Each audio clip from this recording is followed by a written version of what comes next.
Tuvimos unas cuantas clases de la consagración, pero el Señor me envió a hablar y a enseñar Jesús y los últimos tiempos, porque estamos viviendo los últimos tiempos.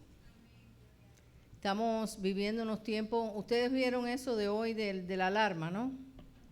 Eso es para una... ¿Qué no está trabajando? No, yo no estoy en Facebook. No, no estoy live. Lo estoy grabando. Esa alarma que tocó hoy es para un aviso nacional. Cuando venga una catástrofe, una situación, lo que sea. Pero nosotros sabemos en quién hemos confiado. Sabemos que Él es el que nos cuida y el que nos protege de toda la maldad del mundo.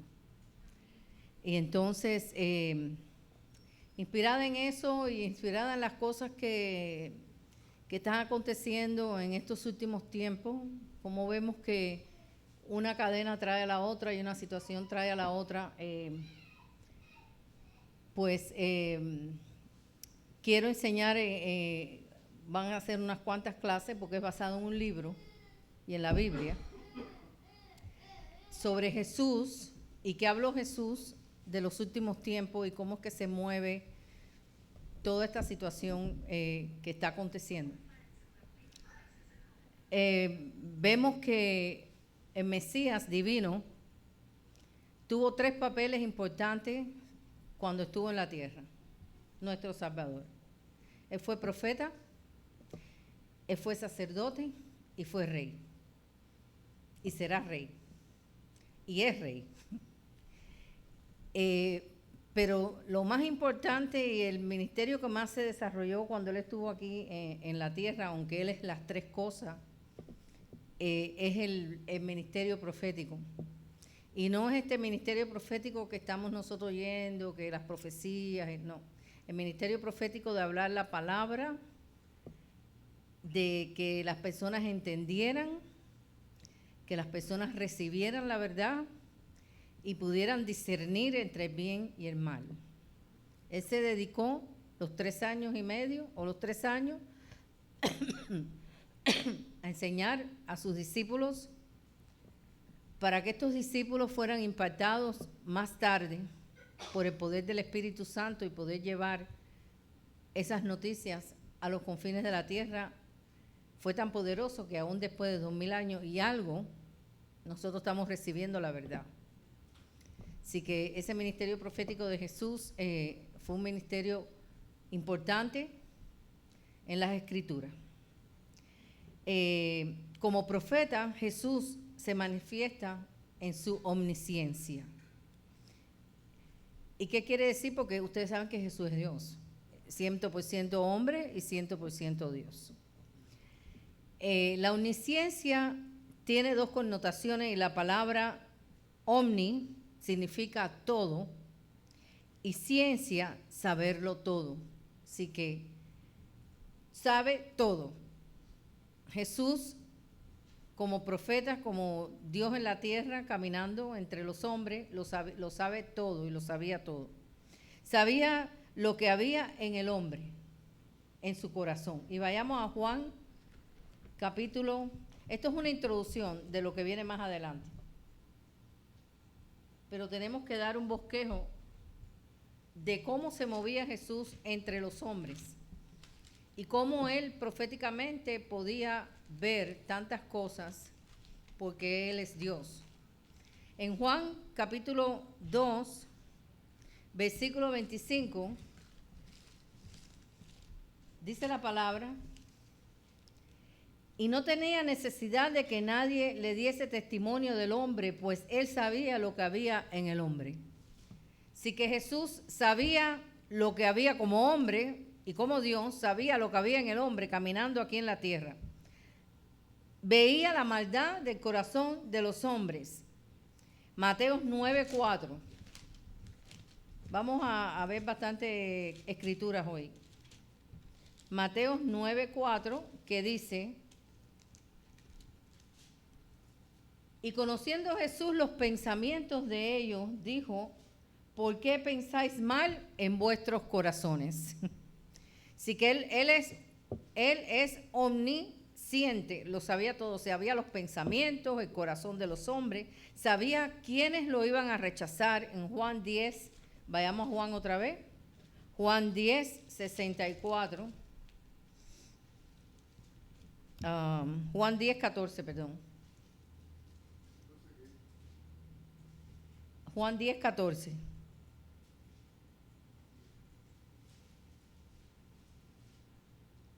Dice, yo soy el buen pastor y conozco mis ovejas y las mías me conocen. Él sabía quiénes lo iban a oír y quién los iba a rechazar, porque Él es omnisciente, todo lo sabe. También quiénes lo iban a seguir en el mismo Juan, 10, 14, ese mismo. También podía leer los corazones de los hombres en Marcos 2, 8. Vamos a estar leyendo un poquito de palabra hoy. 2:8 dice, y conociendo luego Jesús en su espíritu que cavilaban de esta manera dentro de sí mismo, le dijo, ¿por qué caviláis así en vuestros corazones? Así que él sabía los pensamientos, sabía los malos pensamientos, sabía los corazones de los hombres, sabía quiénes lo iban a escuchar, sabía quiénes lo iba a rechazar. ¿Por qué? Porque Jesús es uno de sus atributos, uno de los atributos de Dios es la omnisciencia, que quiere decir todo, lo sabe todo. Conocía otros hechos más allá de la comprensión del hombre. O sea, él entendía quién era el hombre, por eso él sabía que tenía que dar su vida para que el hombre tuviera oportunidad de poder reconciliarse con Dios.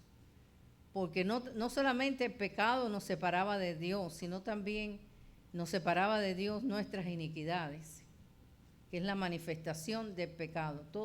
Toda manifestación de pecado natural que todo hombre nace, se manifiesta a través de las iniquidades. Y él sabía que la única manera que el hombre se podía reconciliar con Dios, de haber estado separado de Dios, era a través de su muerte y su resurrección. Entonces conocí otros hechos más allá de la comprensión del hombre.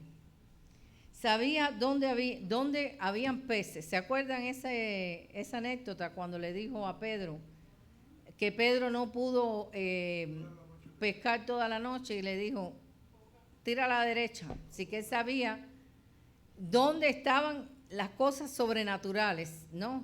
Dónde estaban los peces. Nosotros no sabemos dónde estaban los peces, pero él sí.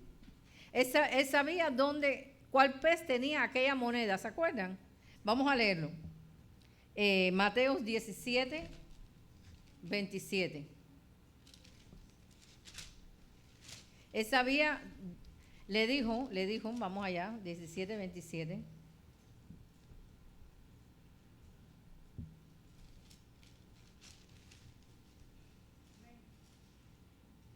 Vamos a leerlo un poquitico más atrás para entender bien. Dice, desde el 25, dice, él le dijo, vamos al 24, cuando llegaron a Capernaum vinieron a Pedro los que cobraban las 2 dramas. O sea, drama era una moneda. Y le dijeron, ¿vuestro maestro no paga las 2 dramas? Fue una pregunta. Él le dijo, sí. Y al entrar en la casa, Jesús le habló primero diciendo, ¿qué te parece, Simón? Los reyes de la tierra, ¿de quiénes cobran los tributos o los impuestos? ¿De sus hijos o de los extraños? Pedro le respondió, de los extraños. Jesús le dijo, luego los hijos están exentos. Sin embargo, para no ofenderle, ve al mar y echa el anzuelo. Y el primer pez que saques, tómalo, y al abrirle la boca hallarás un estatero, tómalo y dáselo por mí y por ti. Así que pagó la deuda de los dos, aunque no tenía que pagarla, pero para callarle la boca a ellos. Así que Dios hacía cosas, Jesús como hombre y como 100% hombre y 100% Dios hacía cosas extraordinarias. Claro, él lo sabía todo. ¿Por qué estoy dando este bosquejo? Porque para poder comenzar a aprender Jesús y los últimos tiempos tenemos que tener algún conocimiento de todo este ministerio que comenzó Jesús a los 33 años, según las Escrituras. Los judíos dicen que fue antes, creo. Pero bueno, nosotros tenemos el conocimiento de los 33 años. Dice, poseía un conocimiento interior de la divinidad de Dios. Conocía que el Padre estaba en él y él estaba en el Padre. Eso está en Mateo 11:27. También en él están escondidos todos los tesoros de la sabiduría y del conocimiento. Colosenses 2:3. Él escuchaba y contestaba las oraciones de su pueblo en todas partes. Y vamos a Hechos capítulo 7. Él escucha y contesta las oraciones de su pueblo en todas partes de la tierra. Vayamos a Hechos 7.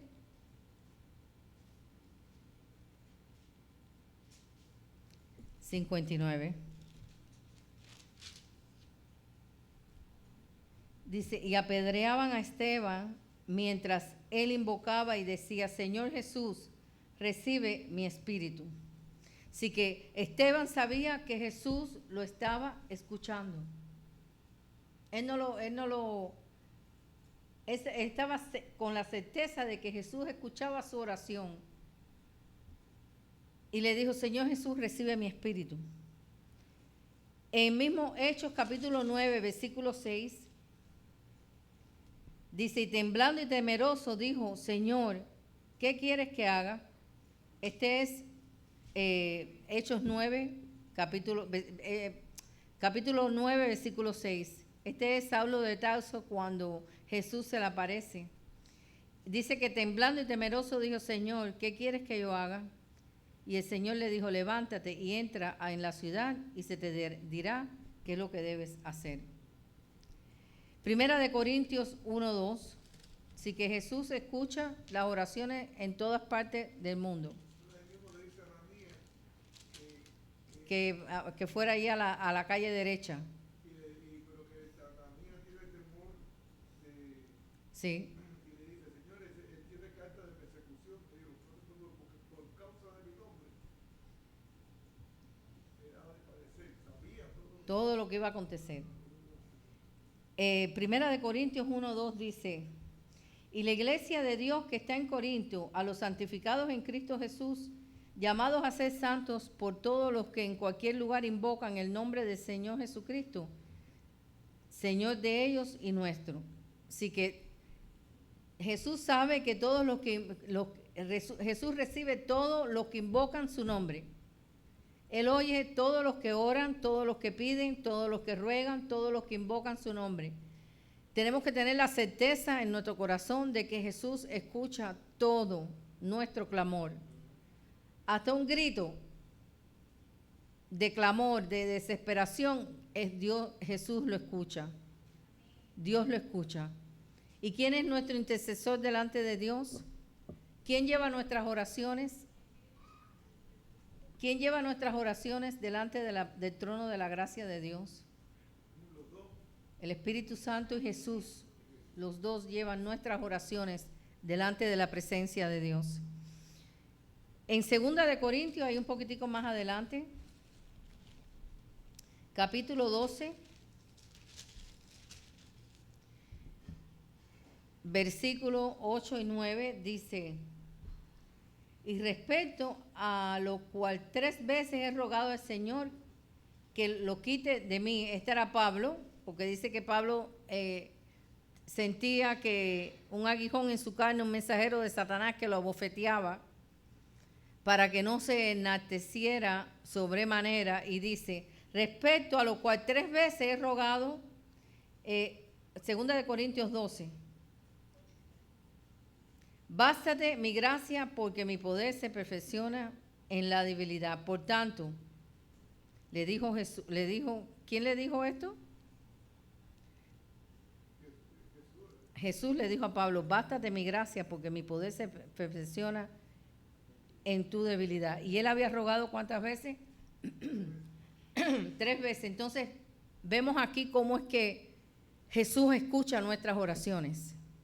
Jesús le contesta inmediatamente a Pablo ahí, le dice, bástate mi gracia porque mi poder se perfecciona en la debilidad. En estos momentos cuando nosotros oramos, por lo menos yo no he oído la voz audible de Dios, pero el Espíritu Santo sí habla dentro de nosotros y nos dice, nos contesta nuestras oraciones. A veces oramos y no vemos de inmediato la respuesta, pero sí sabemos que Jesús tiene una respuesta para nosotros. Y el Espíritu Santo habla dentro de nosotros, porque de la manera que nosotros ahora tenemos comunión con Dios es a través del Espíritu Santo, y Jesús intercede por nosotros también, como el Espíritu. En Mateo 13, vayamos allá. Mateo 13 es un capítulo muy interesante, de varias parábolas. Y esta es la manera profética que Jesús estuvo hablando a través del tiempo que estuvo en la tierra.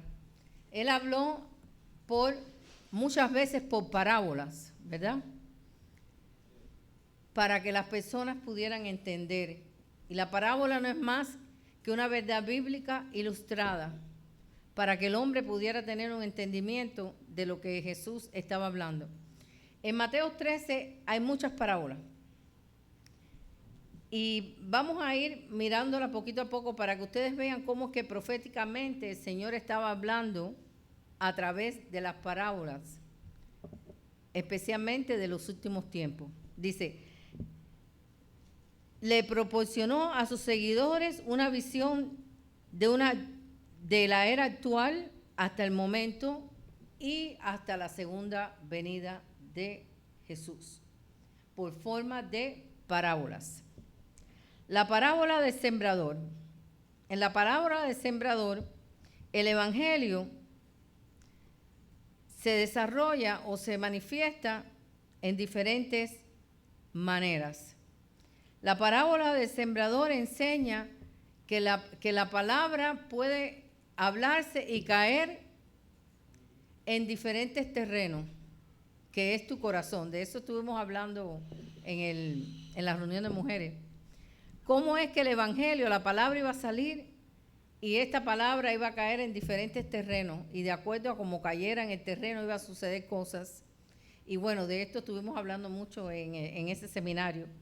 No puedo profundizar mucho ahí. Entonces, la parábola de la cizaña es muy importante. Vayamos allá. La parábola de la cizaña.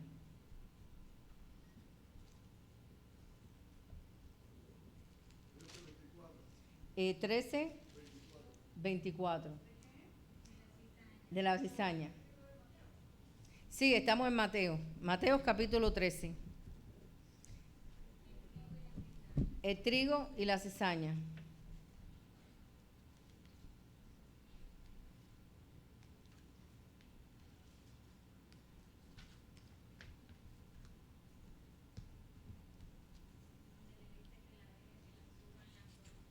Exactamente.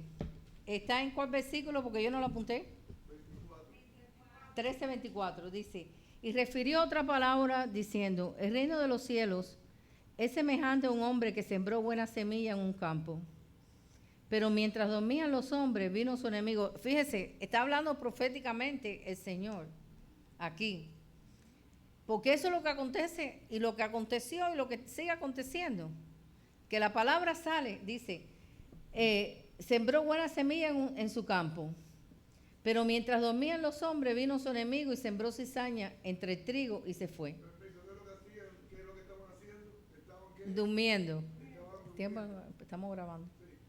Dice, sí, vinieron entonces, sí, porque si no, no se oye. Dice, vinieron entonces los siervos, cuando salió la hierba y dio fruto, entonces apareció también la cizaña. Proféticamente, Jesús estaba hablando aquí que la palabra iba a estar, pero que iba a haber también cizaña. que el sembrador iba, ¿quién es el sembrador? Jesús, que nos usa a nosotros, ¿verdad? Para sembrar la semilla. Él es el que nos da la palabra, porque Él es la semilla. Él nos iba a usar para sembrar la semilla. Proféticamente sabíamos que en estos últimos tiempos iba a haber mucha cizaña. Y mira lo que dice. Y cuando salió la hierba y dio fruto, entonces apareció también la cizaña. Wow. Vinieron entonces los siervos del padre de familia y le dijeron, Señor, ¿no sembraste buenas semillas en tu campo? Porque la palabra de Dios es buena. La palabra de Dios es buena. Y le pregunta, ¿de dónde pues tiene cizaña? Él les dijo, un enemigo ha hecho esto. Y los siervos le dijeron, ¿quieres pues que vayamos y la arranquemos? Proféticamente Jesús le dijo, no. Él le dijo, no sea que al arrancar la cizaña, arranquéis también con ella el trigo. Dejad crecer juntamente lo uno y lo otro hasta la siega. Y al tiempo de la siega yo daré a los segadores. Yo diré a los segadores, recoger primero la cizaña, atarla en manojos para quemarla, pero recoger el trigo en mi granero. Wow. La cizaña, proféticamente el Señor está diciendo que todos estos que crecen diciendo, Señor, Señor, en tu nombre, echamos fuera demonios en tu nombre, hicimos esto, en tu nombre profetizamos. Esa es la cizaña. Y dice que el Señor los va a dejar que corran. Los va a dejar que corran, pero Él sabe que al final de los tiempos, proféticamente, Él recogerá esa cizaña y dice que las pondrá, las atará y las echará en fuego. Pero a nosotros vamos a hacer el trigo. Ustedes saben que la cizaña y el trigo se parecen mucho. No sé si ustedes han visto alguna foto. Yo lo busqué una vez, curiosamente busqué. La única diferencia entre el trigo y la cizaña, porque se parecen mucho, es que el trigo lleva fruto. El trigo tiene la semillita de fruto, sin embargo la cizaña no. Y el trigo cuando tiene fruto se doblega, se cae, se humilla. Sin embargo la cizaña siempre está parada, erguida. Pero cuando viene un viento se parte. Proféticamente el Señor estaba enseñándonos que en su reino había cizaña, va a haber cizaña y hay trigo. Por eso es necesario identificar a la persona, porque Jesús dijo, de la única manera que podemos juzgar a alguien es por su fruto, por el fruto del Espíritu. Porque puede profetizar, puede conquistar naciones, pero si el fruto del Espíritu no se manifiesta en esa persona, tú puedes identificarlo. Por eso es necesario conocer la palabra y saber qué nos dijo proféticamente Jesús sobre los últimos tiempos. Va a haber mucha cizaña entre el pueblo de Dios. Va a crecer juntos porque se parecen mucho, pero no son iguales. La diferencia entre la cizaña y el trigo es que vas a ver que el trigo tiene fruto, mientras que la cizaña se mantiene erguida, se mantiene orgullosa, no se doblega, no obedece, no se rinde. Puede hacer todo lo que quiera en el nombre de Jesús y Jesús va a respaldar su palabra. Pero dice, apartados de mí, hacedores de maldad. Wow, fuerte. Proféticamente Jesús nos estaba enseñando cómo se iban a manifestar a través de las parábolas los tiempos. Los tiempos iban a irse manifestando todas estas cosas. Ahora después viene la parábola de la mostaza. Él dijo que el reino de Dios tendrá un comienzo casi imperceptible. Cuando comenzó el reino de Dios a manifestarse era pequeño, ¿verdad? Sí, era muy pequeño. Pero a medida que el reino de Dios comenzó a añadirse más y más personas al reino, ya esa semilla de mostaza, que es una hortaliza que crece muy grande, yo no lo sabía, que la mostaza es una hortaliza que crece un árbol grande. Vamos a leerlo aquí, que dice, dice, otra parábola les refirió, diciendo, el reino de los cielos es semejante al grano de mostaza. Fíjese que proféticamente estaba hablando Jesús a través de las parábolas, enseñando lo que proféticamente iba a suceder en el reino de Dios. Y una es la de sembrador, que es la palabra que iba a caer en diferentes terrenos. Después, la parábola de la cizaña y el trigo. Ahora va a hablar de la parábola de la mostaza. Dice, el reino de los cielos es semejante al grano de mostaza que un hombre tomó y sembró en su campo, el cual a la verdad es la más pequeña de todas las semillas. Ustedes lo saben, ¿verdad? Porque tendré fe como un grano de mostaza que es mínimo. Hay que mirarlo casi con lupa. Dice que un hombre que tomó y sembró en su campo, el cual a la verdad es la más pequeña de todas las semillas, pero cuando ha crecido es mayor de las hortalizas y se hace un árbol. De tal manera que vienen las aves de los cielos y hacen nidos en sus ramas. Muchos teólogos y estudiosos de la palabra dicen que esta representación de estas aves que hacen nido en la cúspide de la hortaliza, el árbol de mostaza representa muchos. Yo no estoy segura, pero eso es lo que se lee, ¿no? A través de lo que he estudiado. Representa estas aves que se posan arriba, en la parte de arriba representan las huestes celestiales de maldad posándose, o sea, tratando de minimizar el valor del reino de los cielos, que ha crecido mucho, para poderlo representando como algo que está en contra del crecimiento del Evangelio o de la palabra de Dios. Pero eso nadie lo puede parar.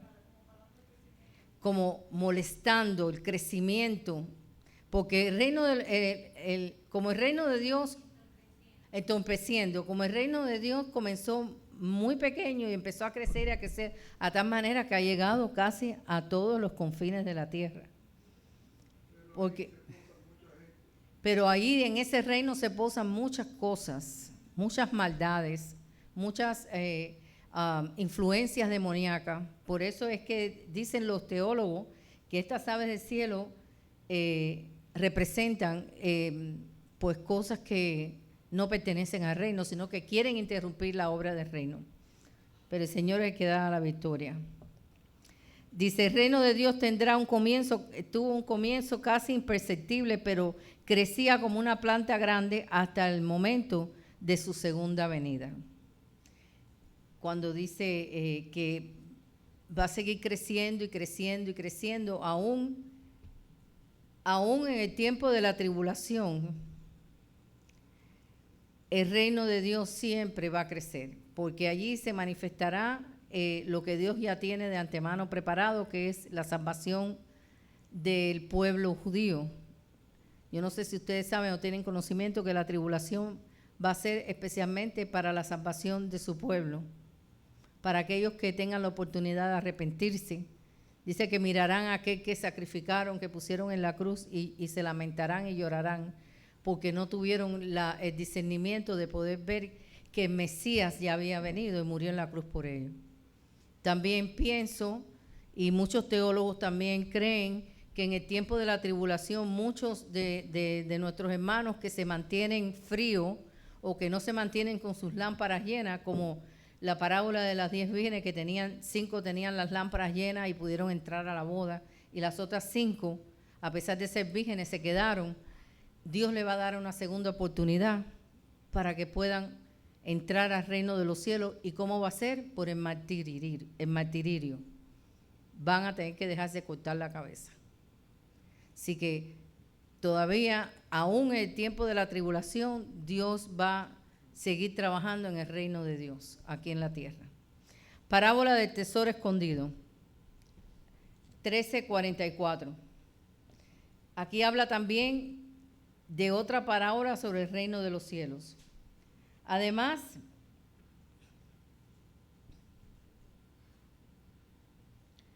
el reino de los cielos es semejante a un tesoro escondido en un campo. Wow. Qué lindo. ¿Por qué ustedes creen que dice que el reino de los cielos es como un tesoro escondido en el campo? Es algo que está muy valioso y que alguien lo tiene muy escondido en el campo. Pero mira lo que dice, el cual un hombre haya. Así pasa en nuestras vidas. Cuando nosotros encontramos ese tesoro escondido, ¿qué hacemos? Lo dejamos todo por Jesús. Dice, el cual el hombre halla y lo esconde de nuevo, y gozoso por ello va y vende todo lo que tiene y compra aquel campo. También el reino de los cielos es semejante, bueno, ese es otro. El reino de los cielos tiene un gran valor y se manifiesta, aquí Jesús lo manifiesta proféticamente como un tesoro escondido, que nosotros lo guardamos y después tenemos tremendo gozo por poderlo tener, ese tesoro escondido en el campo. Ahora viene después la parábola, él habló por parábolas, en este Mateo 13 son muchas parábolas, hablando de tiempo profético de su palabra, del reino de los cielos. Viene la parábola de la red de pescar. Mateo 13, del 47 al 50, dice: asimismo, el reino de los cielos es semejante a una red que echada en el mar recoge de todas clases de peces. Y una vez llena, la sacan a la orilla y sentados recogen lo bueno en cestas y lo malo lo echan fuera. Así será el fin de los siglos. Ya está hablando ya proféticamente. Así será en los últimos tiempos. Saldrán los ángeles y apartarán los malos de entre los justos y lo echarán en el horno de fuego, y así será el lloro y el crujir de dientes. Jesús indicó que hasta el mismo momento de su segunda venida, cuando sucede el juicio, habrá cristianos falsos y verdaderos. Él lo enseña en esta parábola. Hasta el final, hasta la segunda, hasta después de los 7 años de tribulación, aún vendrían personas que profesaran amar a Jesús, pero son falsos. Entonces dice que, como dice aquí, perdón, ¿dónde estamos? Entonces, al fin del siglo saldrán los ángeles y apartarán a los malos de entre los justos. Ustedes pueden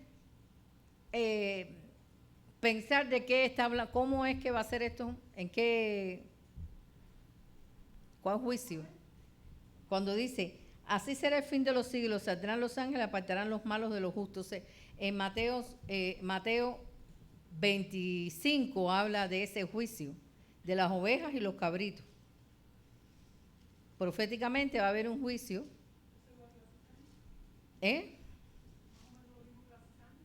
Sí, más o menos igual que la cizaña. Eso es al fin de los tiempos. Ok, sí que ya vimos la red de pescar, ¿no? Ahora, viendo todas estas cosas, debemos de saber y considerar las palabras de Jesús cuando reprendió a los hombres de no conocer los tiempos. Nosotros debemos de conocer los tiempos, porque Jesús reprendió a los hombres por no conocer los tiempos. Por eso cuando estudiamos proféticamente las parábolas podemos ver cómo es que estamos viendo los tiempos, lo que está aconteciendo. Y vayamos a Mateo 16.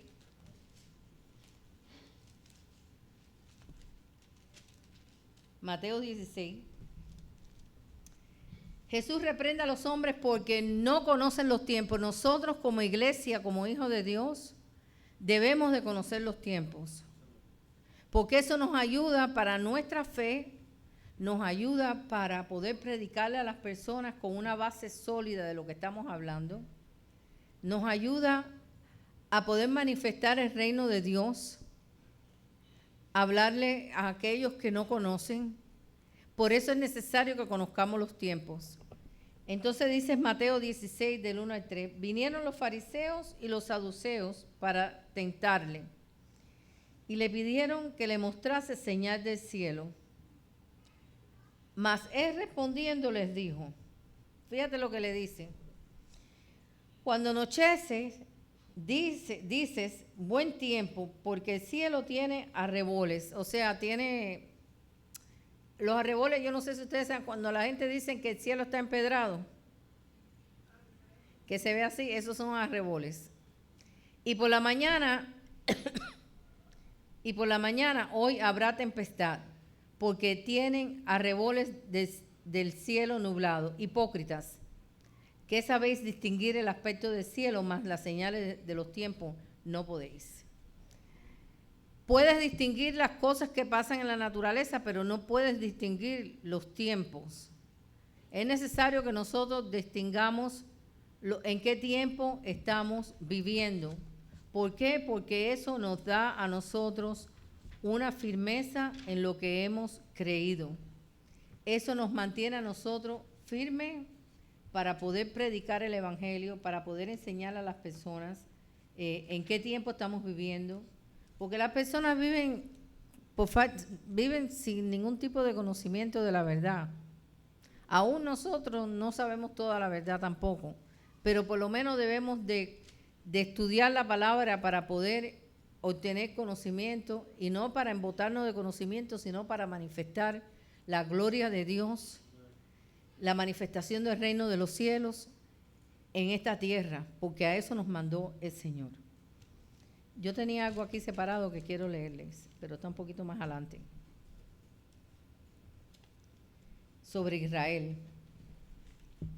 Estuvimos un tiempo muy bueno el lunes aquí con el pastor de Israel, para la gloria de Dios. Vino un pastor acá y tuvimos buen tiempo, muy buen tiempo.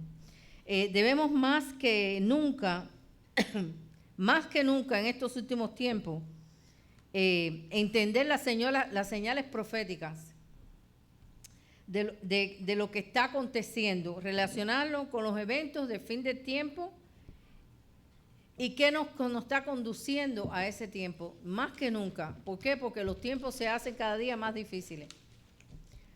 La parábola de la higuera es una parábola que muchos eruditos dicen que se cumplió cuando el pueblo de Israel la nación de Israel fue establecida en 1948, ¿no? ¿Qué año fue, pastor? 48. Pero cuando vemos, como estábamos estudiando esta mañana, Mateo habla, Mateo 24 se divide. Si me puedes prestar la Biblia, pastor, un momentito. Si quiere coger. La parábola de la higuera es una parábola profética. Es una parábola que nos puede dar vista en qué tiempo estamos viviendo. Mateo 24, hermanos, se divide en tres. Mateo 24 se divide en tres secciones. Se divide en las señales antes del fin, que ahí hay un conjunto de señales de lo que estamos viviendo y antes de la segunda venida. Hay una mezcla de todo, que es desde el versículo 3 al versículo 28. Todas las señales del fin. Después, la venida de Cristo no está en orden cronológico, porque el rapto de la iglesia es primero que la segunda venida de Cristo, pero está escrito así. Yo quiero que ustedes tengan ese detalle. La segunda venida de Cristo después de la tribulación es desde el versículo 29 al versículo 35. Y la inesperada venida de Cristo por su iglesia es desde el versículo 36 hasta el final. Así que Mateo 24 está dividido en tres secciones: las señales antes del fin, la venida de Cristo después de la tribulación y la venida inesperada de Cristo. No está en orden cronológico, pero cuando leemos podemos discernir al leer de qué tiempo nos está hablando el Señor. La parábola de la higuera es una parábola que nos enseña que estamos estamos viviendo los últimos tiempos. La higuera es un árbol muy típico de Palestina, muy típico, muy típico. Por eso el Señor usó este árbol para esta parábola. La higuera se usó a través de las historias bíblicas como muchas ilustraciones. Por ejemplo, les voy a leer. En este libro aquí tengo...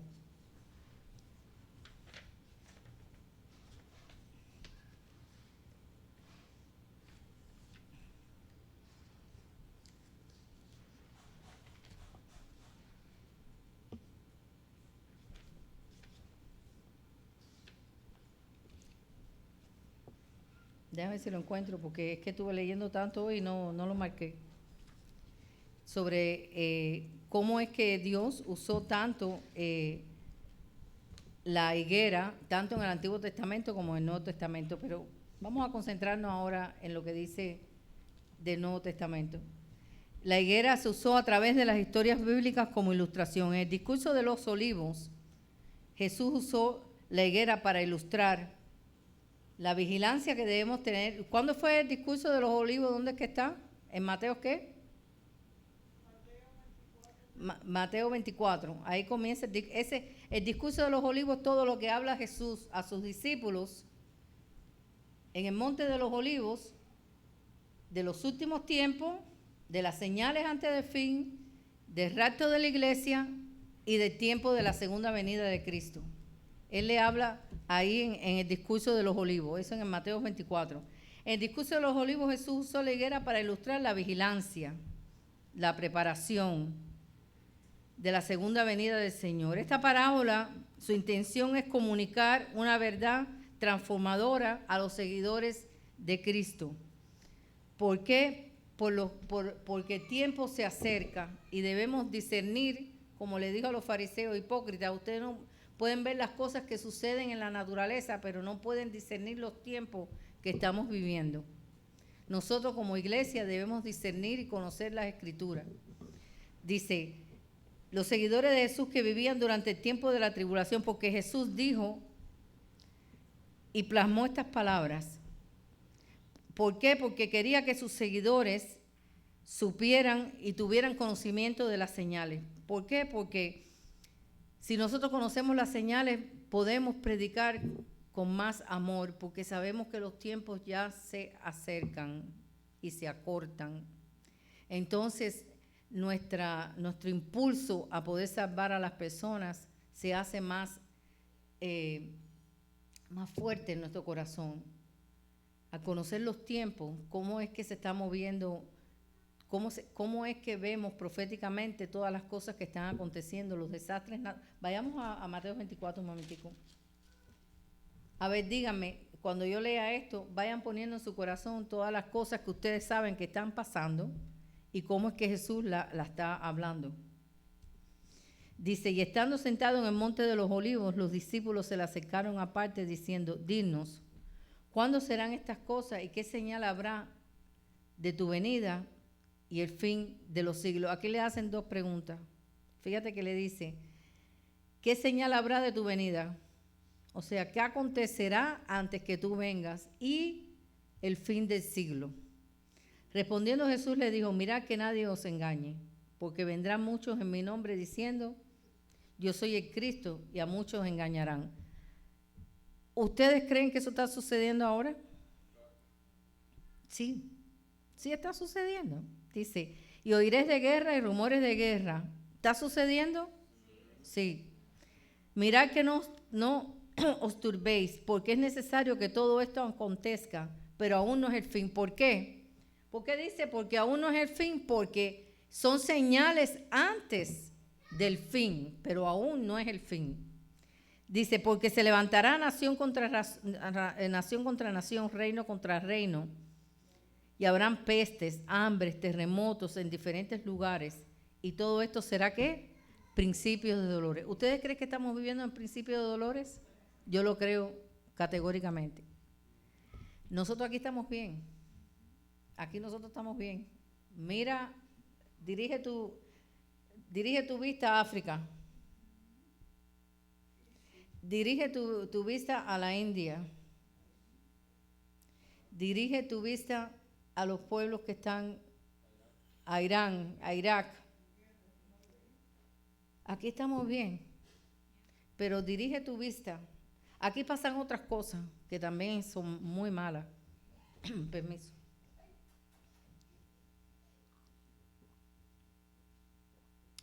Pero dirijan su vista para que puedan ver y discernir los tiempos. Seguimos. Entonces os entregarán a tribulación y os matarán y seréis aborrecidos de toda la gente por causa de mi nombre.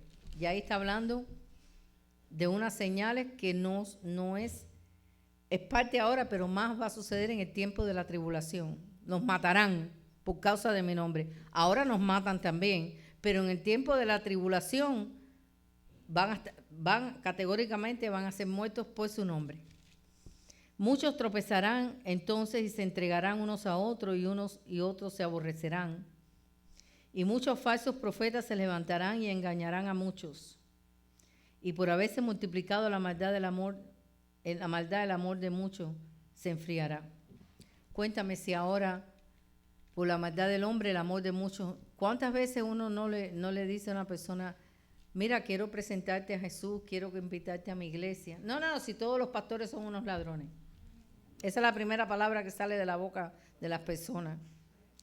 El amor de muchos se enfriará por la maldad de los hombres, porque verdaderamente hay muchos falsos que han empañado el reino de los cielos aquí en la tierra. Mas el que persevera hasta el fin, este será salvo, y será predicado este evangelio del reino en todo el mundo para testimonio de todas las naciones, y entonces vendrá el fin. ¿Y cuál de ese fin? ¿De qué fin está hablando? Del fin. Pero antes que venga ese fin, la iglesia va a ser levantada. La iglesia va a ser levantada. Por tanto, cuando veáis el lugar santo, la abominación de Sodoma, esto ya es en el tiempo de la tribulación. Ahora, porque las señales antes del fin se dividen y están mezcladas. Lo que hay es que discernir los tiempos entre lo que estamos viviendo ahora antes del rapto de la iglesia y después del rapto de la iglesia, que es los 7 años de tribulación. Ya en esta parte cuando dice, por tanto, cuando veáis el lugar santo, la abominación desoladora de quien habló el profeta Daniel, ¿qué va a pasar? Se va a construir el tercer templo y el anticristo se va a sentar en el trono del tercer templo y se va a pasar por Dios. ¿Por qué? Porque va a engañar a los judíos, que son los que van a estar en el templo.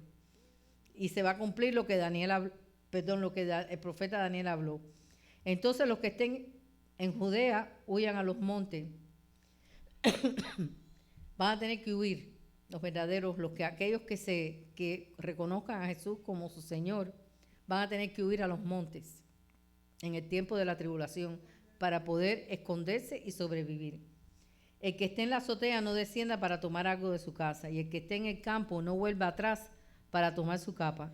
Mas hay de las que están encintas y de las que críen en aquellos días. Orad pues que vuestra huida no sea en invierno ni en el día de reposo, porque habrá entonces gran tribulación. Ya aquí está hablando de la tribulación, la gran tribulación, cual no ha habido desde el principio del mundo hasta ahora ni la habrá. Y si aquellos días no fueren acortados, ¿cuáles días? ¿Estos días que estamos viviendo ahora? ¿Qué días está hablando aquí? ¿Cuáles son estos últimos días? De la tribulación, en la tribulación. Dice, y si aquellos días no fueren acortados, nadie será salvo. Mas por causa de los escogidos, aquellos días serán acortados. Entonces, si algunos dijeren, mirad, aquí está el Cristo, mirad allí está, no lo creeráis. Entonces, ahora está hablando de este tiempo. Fíjate cómo todo está mezclado. Lo que hay que discernir el tiempo. Dice, porque se levantarán falsos cristos y falsos profetas y harán grandes señales y prodigios, de tal manera que engañarán, si fuera posible, aún a los escogidos. Yo los he dicho antes, así que si os dijeren, mirad, está en el desierto, no salgáis, o mirad, está en los aposentos, no lo creeráis. Porque como el relámpago que sale del oriente y se muestra hasta el occidente, ya eso es la segunda venida de Cristo, no el rapto de la iglesia. Ya esa es la segunda venida de Cristo. Así será también la venida del Hijo del Hombre, porque donde quiera que estuviese el cuerpo muerto, ahí se juntarán las águilas. ¿Por qué? porque va a haber una gran mortandad.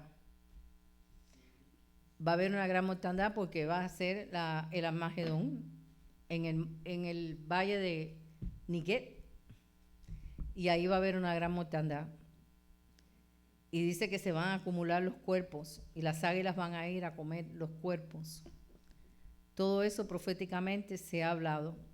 Sí que es necesario, hermanos, discernir los tiempos, porque cuando leemos Mateo 24 está todo ahí, pero hay que ir discerniendo qué tiempos, de qué está hablando, en qué se divide, cómo es que está el Señor enseñándonos, poder discernir qué es lo que estamos viendo ahora y qué va a acontecer.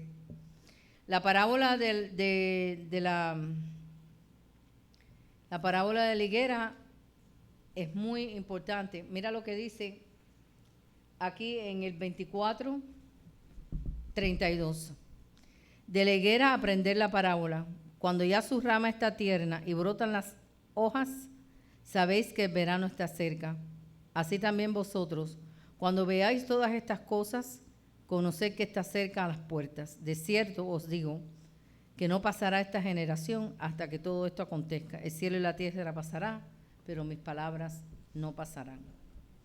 La parábola de la higuera, el Señor se la estuvo diciendo a sus discípulos para que pudieran discernir el tiempo, los tiempos, porque nosotros ahora tenemos esto, pero ellos no tenían eso. Ellos tenían nada más que la palabra de Jesús, hablándole, instruyéndole constantemente, comunicándole la verdad, comunicándole los tiempos, comunicándole qué sucedería, qué vendría, cuántas cosas, cuántos acontecimientos se estarían revelando en el corazón de ellos.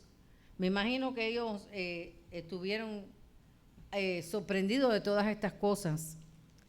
Y después, cuando fueron impactados por el poder del Espíritu Santo en el día del Pentecostés, pudieron entonces verdaderamente recibir toda la revelación a través del Espíritu, porque que nos puede dar la revelación de todas las cosas que están en la palabra es el Espíritu de Dios, porque el que no tiene el Espíritu de Dios no tiene la verdad.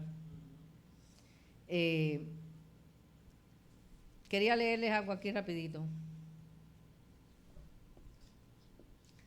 La obra reveladora de Cristo abarca una amplia gama de tiempos y formas. Su primera función reveladora se produjo cuando estuvo encarnado como hombre, como el Logos, como la palabra, en la luz que ha iluminado a todos los que vienen al mundo. Por lo tanto, en cierto sentido, toda la verdad ha venido de Él y a través de Él. Juan 1:9. Hay indicios de que Cristo mismo estaba actuando en las revelaciones que llegaron a través de los profetas que llevaban el mensaje acerca de Él. Vayamos a 1 de Pedro, capítulo 1, versículo 11.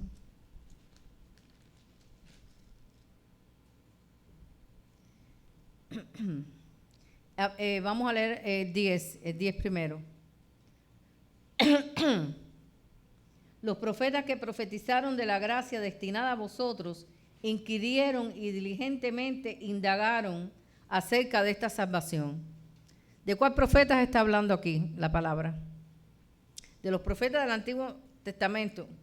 Ellos indagaron y ellos inquirieron diligentemente en el tiempo de la salvación, en el tiempo de la promesa del Mesías. Aunque no vieron la promesa, ellos la esperaron, ellos la conocían, ellos sabían que iba a venir. Igual que nosotros, si discernimos los tiempos y vemos las señales, sabemos en qué tiempo estamos, qué va a acontecer primero y qué viene después.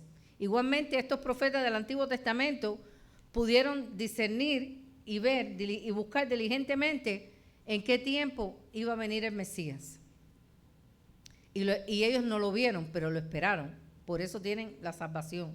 Dice, los profetas que profetizaron de la gracia destinada a vosotros inquirieron y diligentemente indagaron acerca de esta salvación, escudriñando qué persona y qué tiempo indicaba el Espíritu de Cristo que estaba en ellos, el cual anunciaba de antemano los sufrimientos de Cristo y las glorias venideras.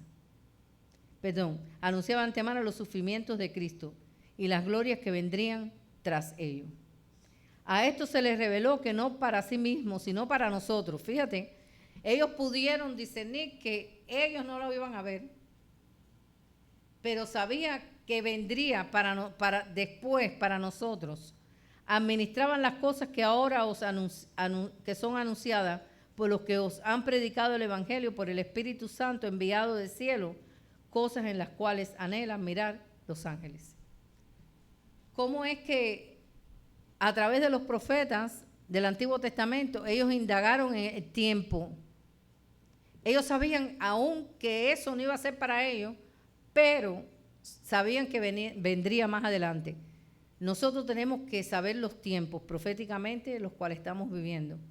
Primeramente para que nuestra fe sea sólida, para que crezcamos espiritualmente y veamos qué es lo que está aconteciendo, qué es lo que ha de venir, qué es lo que va a suceder, cómo es que proféticamente Jesús pudo hablar a través de las parábolas de los tiempos del reino de Dios, cómo es que pudo discernir cuántas situaciones podemos tener en el reino de Dios y saber que la victoria es de Él. La victoria de Él y nosotros lo veremos en el cielo, para la gloria de Dios.